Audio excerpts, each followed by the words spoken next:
Hey guys, what's up? Caleb Downing here, and today we're going to talk about this fella right here. This is my interpretation of the Q Sugar Weasel. Let's get into it. Alright, so let's get down to dirty on this thing. This is not, hopefully I didn't say too many and it's a double negative. This is not a Q Sugar Weasel. There is not a single piece or part on this build that is provided or made by Q, as far as I'm aware of. This is all my stuff, alright, or pieces and parts that I've put together. What I like to call this guy is a JailBroke Sugar Weasel. Hopefully I'm saying the right thing. A JailBroke Sugar Weasel, meaning I took the image of the Sugar Weasel, basically its capabilities, what it was supposed to do, and I applied that to a new build, built it up to look like a Sugar Weasel and to kind of act like one. I am not trying to make something that is the same.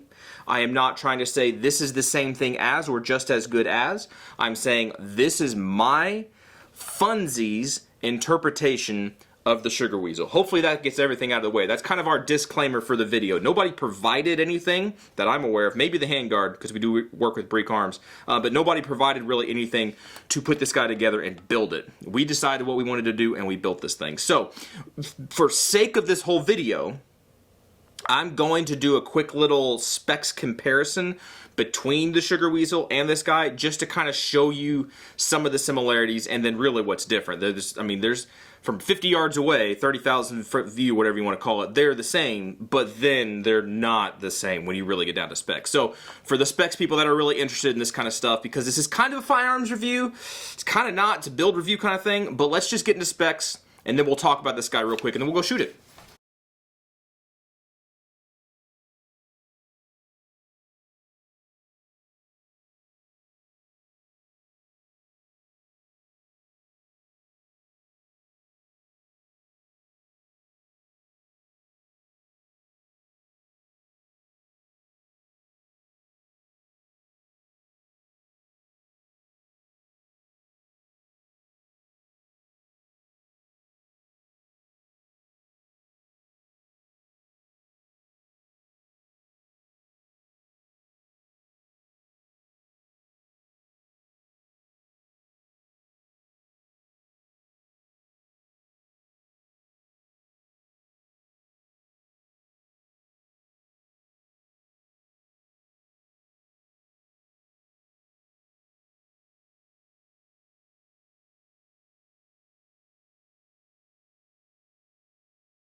Alright, specs here, real quick. The Sugar Weasel, it has a clear anodized M16 receiver set, upper and lower, and pretty much all the aluminum stuff on here is clear coat anodized. That's on the Sugar Weasel.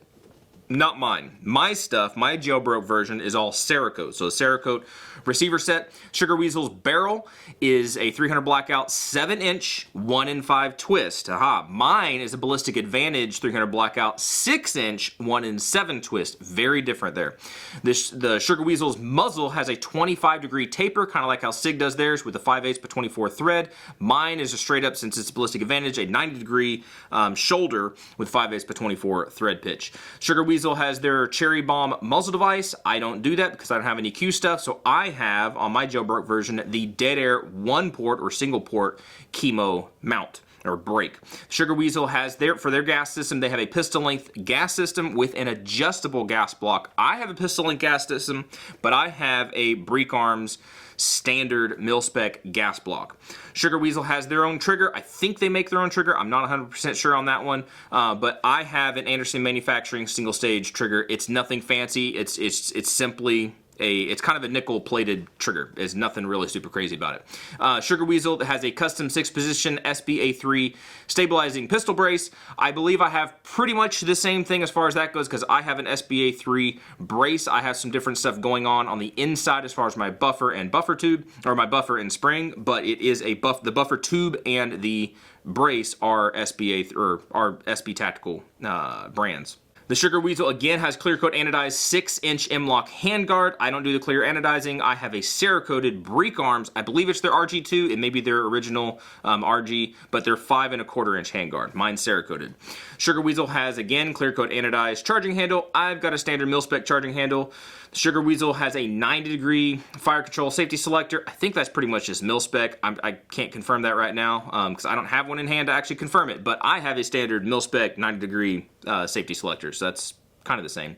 Interesting stuff here is the Sugar Weasel's weight, and I'm assuming this is completely naked and stripped down, just the firearm, is 4.7 pounds. Mine, my jailbroke version, is 4.9 pounds, all stripped down, bare naked, nothing on it, no mags, no anything, just the firearm itself. The Sugar Weasel's length in short configuration is 22 1/4 inches long. In long configuration, they say it measures to 25 inches.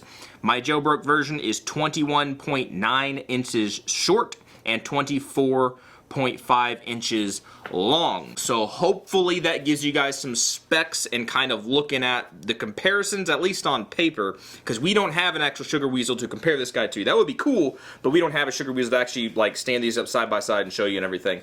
The interesting thing to me is that the weight of the firearms is very close. However, I believe the Sugar Weasel, there's the Sugar Weasel and the Honey Badger. I can't remember if they both deleted the forward assist. I can't remember off the top of my head. But mine definitely has a forward assist, so there's some extra weight there. I use a semi-automatic only bolt carrier group, which has a cutout underneath it where it cuts that shelf out, cuts that little ridge out. That actually removes some weight. So that probably balances itself out as far as having a forward assist and having a semi-automatic bolt carrier group. The barrels is really another big thing because that really boils down to the capabilities of a firearm, and the barrel is kind of the heart and soul of the gun in a way. There's a couple pieces and parts you could say about that. But I've got a Ballistic Advantage barrel, which I really like Ballistic Advantage. They've never treated me wrong. They've always been good stuff for me. For 300 blackout, it has a 1 7-inch twist, which is great for 5.56 or 223. And it's sufficient for most 300 blackout. However, when you start getting into these really short barrels and you start shooting subs, big fat 220 grain, you know, heavy stuff, you need that faster twist rate to stabilize everything. You should have that. That's my understanding of it. I haven't seen keyholing or anything with this guy, so I do believe I'm getting good stabilization with my rounds. Mostly what I shoot out of here is 145 grain Wolf. That's my supersonic stuff. And then subsonic, I think it's S&B. I believe they have a 200 grain projectile, and that's my subsonic stuff. And again, I see no keyholing, so I do believe we're getting sufficient stabilization. However, I don't shoot this guy out past 100 yards. Nowadays, I don't even shoot it at 100 yards. I'm more like 75 and in, just because of the ranges that I get to go shoot and stuff. I don't shoot this guy very far, so at those ranges I'm not seeing significant, you know, destabilization of the round.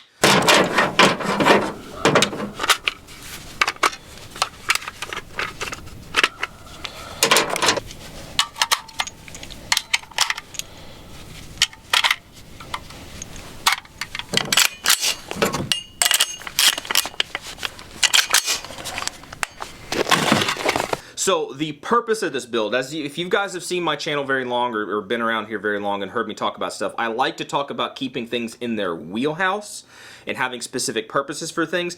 This is honestly probably the most specific niche firearm that I assembled and I put together. Okay?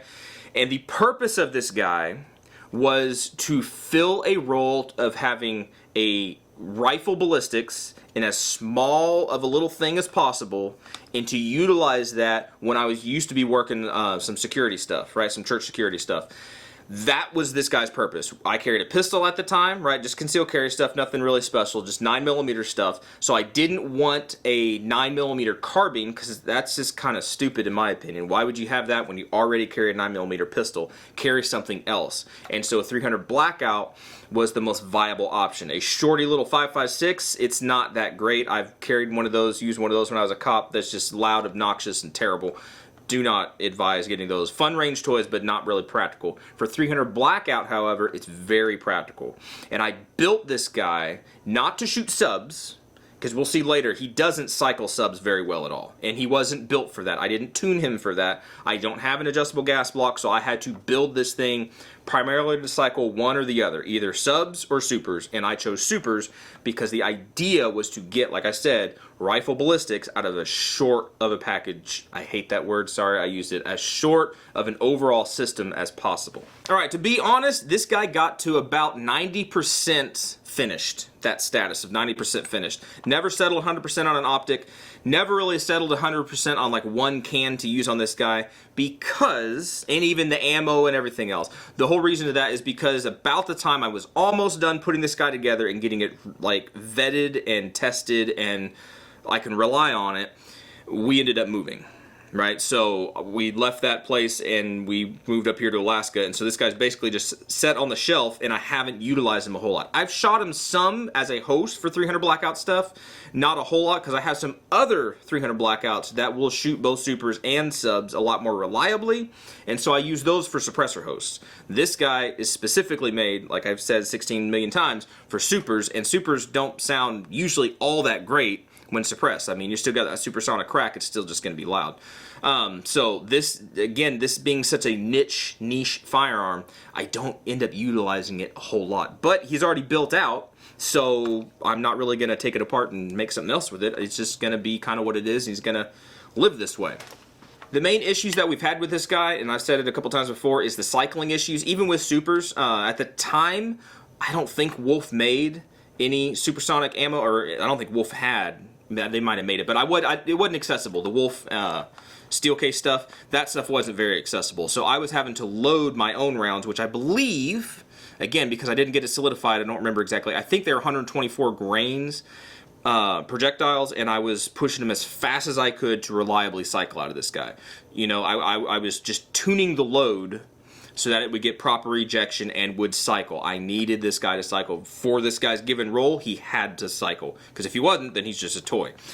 So some of the things that we ran into, that's one reason why we changed out the regular bolt carrier group in here to a semi-automatic only bolt carrier group, because that bolt carrier group is lighter and we needed less mass to be moving around. All right. We also changed out and played around with the springs and the buffer back here. I believe the buffer back here right now is just a standard Mil-Spec buffer. There's nothing special about it. It's not heavy. It's not excessively light or reduced light, whatever it is. But the spring is a Sprinko yellow spring, which is the reduced power spring.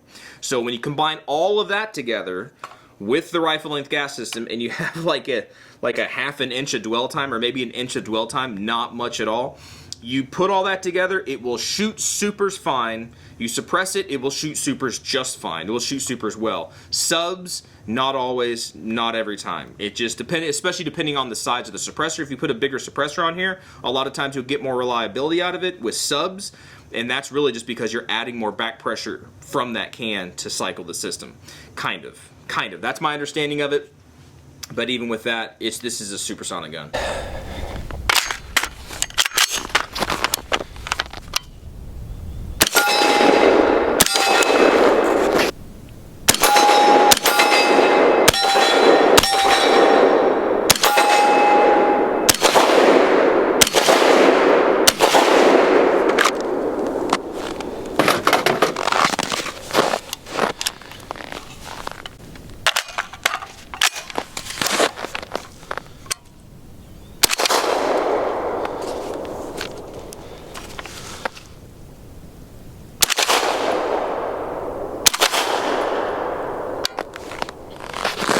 And this is the problem with this guy.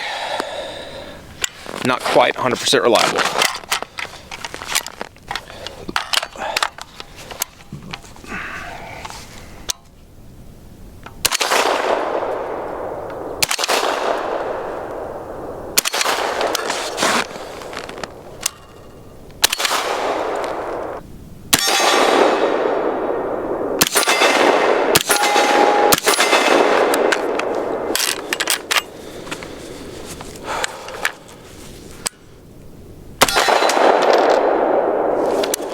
That hurts through the ears.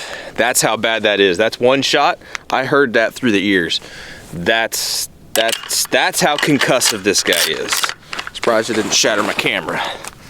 That's supers though.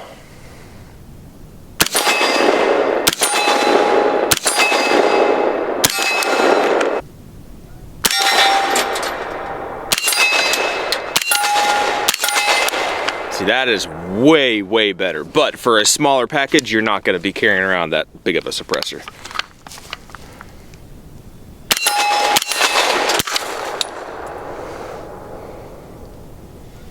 That felt funky. Oh, you know what that was?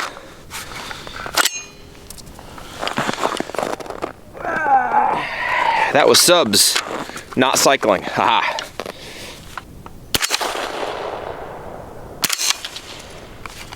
There you go. Yeah, that was some subs. So you can definitely tell the difference between subs and supers. Yeah.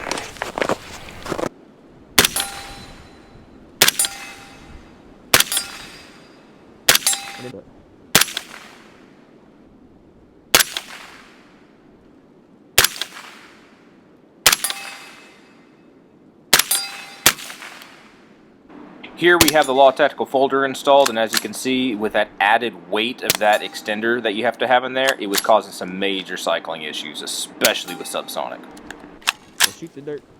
People don't complain too much.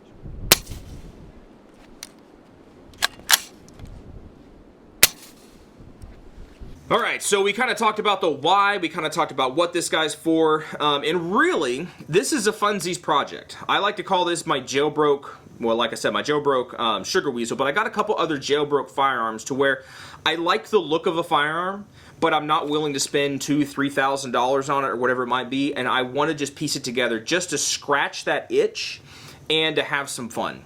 And so this is kind of an encouragement to you guys. If you might see, I don't play video games really. I think I get addicted to them too much and play them too much, so that's why I don't do it. But there's a lot of cool firearms and stuff on there, and I see a lot of other people posting stuff about, yeah, they built this gun off of this video game. There's nothing wrong with that. I think it's awesome because it teaches you a lot about the firearms that you're going to be using when you assemble it, when you put it together, because you have to learn the intricacies of it. You got to learn the gas system, you got to learn the buffer system, you got to learn where you can cut weight, where you can add weight, what do you need the firearm to do.